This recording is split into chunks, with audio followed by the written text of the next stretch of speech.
So you're going to look at whether that's in the present, whether it's in the past, or whether it's in the future. And the pool is our emotional state. So let's have a look. Is it an emotional state of the past, something that's happening now, something that we need to go through in the future? So have a look at what the pool is saying. How many people have got lilies and flowers growing actually in the pool?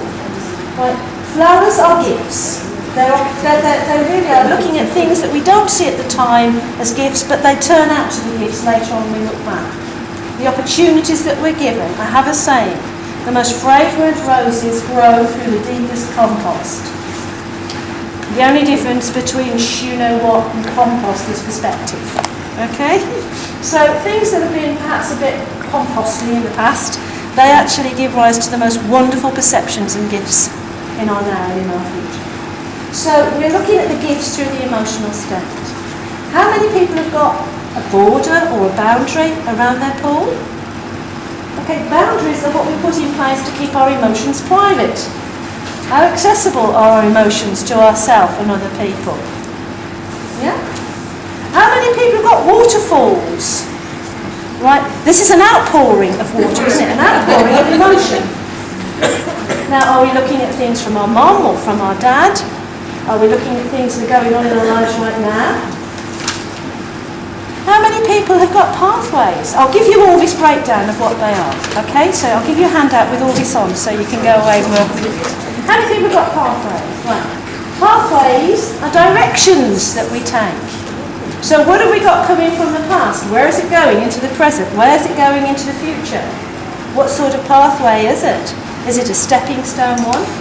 And are these the stepping stones in life? We have to be in one place before we can be in another place, before we can move on.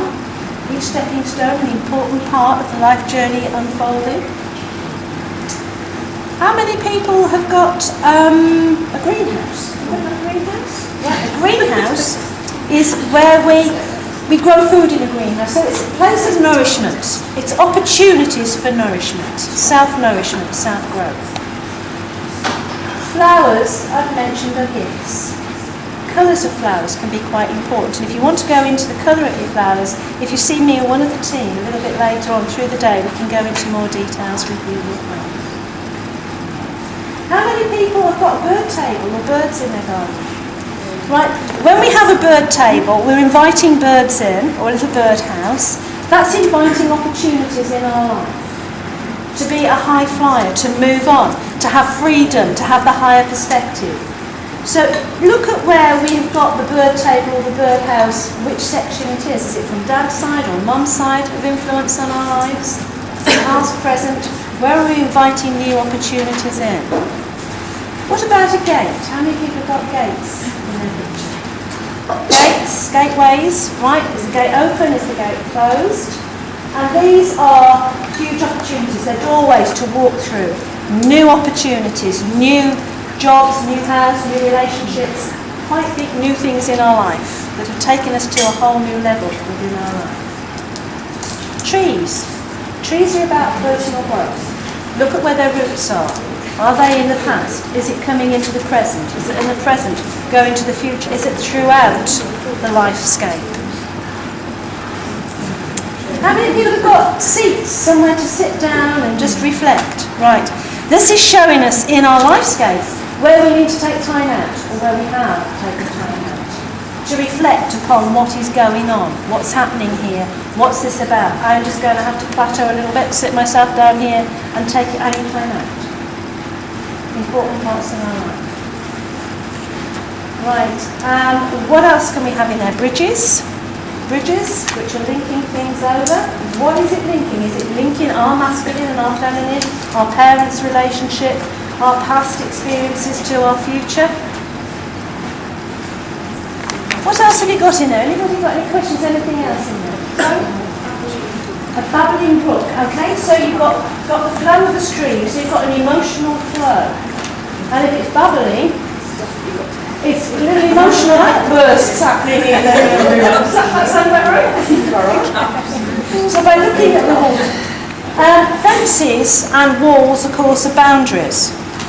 And if we've got a wall all the way around our garden, what are we doing? We're putting up one big boundary and this is my life and you get out of it and I'm a very private person. A Buddha, right, Buddha is spirituality. It's your own inner peace, your meditational aspect, your statement of your spirituality, religious statues. Anybody got anything else? I've got a football pitch in my garden. Football pitch. Okay, absolutely right, bang on. Any area of play is where you do need to have that play out. Recognise the inner child.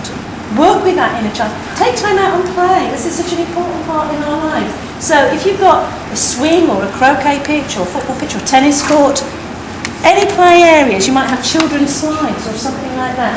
That is where you take time out to play, to honour the inner child that's in each and every one of us.